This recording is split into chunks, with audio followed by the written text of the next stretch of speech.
And these are I'm just going to go through the headlines very, very quickly. And just really, I want your opinion on why these are the headlines in a national newspaper. So the first headline is, Tory MP claims Birmingham and London have no-go areas amid Islamophobia row. The second headline is, multiculturalism is dead, it took a fool like Lee Anderson to prove it. Third headline is, Suella Braverman condemns hysterical row about Islamophobia. Fourth headline is, cat killer to serve at least 24 years in prison for murdering stranger. Then it says, Guardian writer boycotts newspaper failing to tell readers that the cat killer, the one we just referenced, murderer, was transgender. Then it says, Stonewall funded Church of England guidance and said, these are headlines on the front page of the Telegraph. Stonewall funded Church of England guidance and said primary school children can be transgender. Ethiopia demands auctioneers return shield looted by British soldiers. And the final page, Charlotte Church, I think you know she's a singer, under fire after leading choir in rendition of From the River to the Sea. Next headline, Lord Mandelson walks out of synagogue after event after Labour anti-Semitism row. And the final one is Sir Lindsay Hoyle, my namesake, denies request for new vote on ceasefire. Now, the question I want to ask you, Nick, after reading those headlines, what the hell has that got to do with us? Any of it? What the hell has that got to do with our lives, the issues we face in our lives, with this country, and everything we have to put up with in this country? I would tackle this from a different angle, and I would say it's fantastic we have all those headlines. And you're expecting a joke, aren't you? But no. And the reason why it's fantastic is because the culture war is now the main war we're fighting now. Hence why the Telegraph, every single story really is a culture war story there, ranging from transgender to Islamophobia to the Speaker in the House of Commons, to Ethiopia demanding treasures back. All these things, not even 10 years ago, 5 years ago, would have been maybe in the newspapers, but several pages back. We're now in the process now that these things are mainstream. And why I'm happy it's mainstream is not because these are proper stories, but because everyone's interested now. Everyone's awake. Everyone is fighting these stories. They may be on my side or your side or their own side, or they may be woke. Doesn't matter. Everyone's fighting these stories now, and it's in the national consciousness.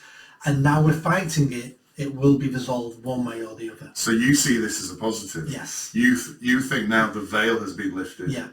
It's totally out there. Everybody can see it for what it is. Yeah. And there is now, the battle has begun. Yeah. And the Telegraph, I believe, is one of the most successful subscription models for a newspaper. Yeah. So they're doing really well with subscription models. So they are reflecting what their readers are interested in and what they find important.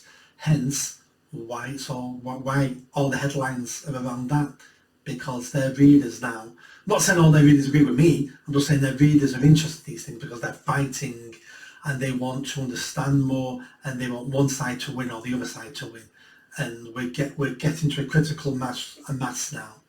We're going to see what happens at the next general election, how much this culture war influences the general election. In fact, we're going to see on Thursday in the Rochdale by-election, if George Galloway wins the by-election, which is a very good chance he's going to, that could change British politics overnight.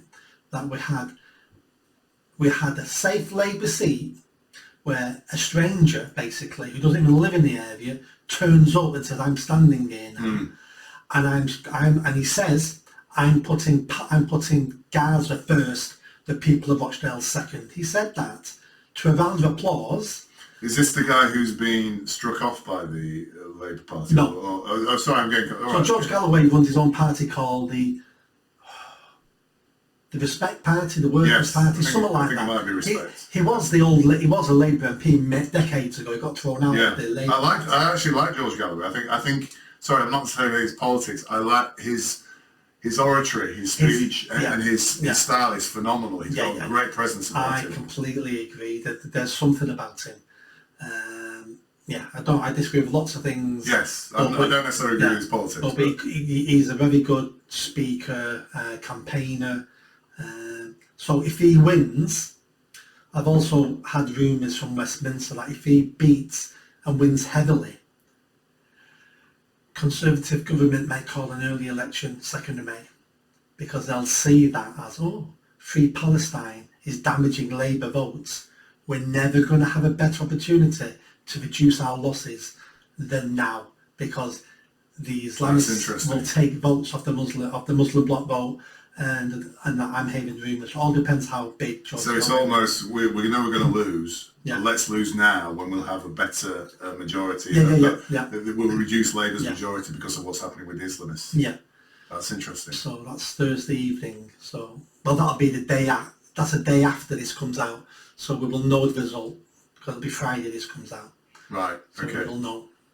So actually, I'm taking now comfort from when I read those headlines. I was near despair. Yeah. But I'm actually now taking comfort, and I agree. I think I agree with you. I think you're right. It's out now, isn't it? People are talking freely and arguing about it now. A couple of years ago, nobody verbally would say I'm against mass immigration. Yes. Everyone's saying it now. Yeah. A couple of years ago, people wouldn't have said, I don't want a trans woman in women's sports or in changing rooms. Not everyone, lots of people are saying that now. Yeah. Things are changing. That's actually made my day. Good. Nick. Leave 50 quid on your way out. That's made my day, because I hadn't thought about that, but of course you're spot on that one, basically.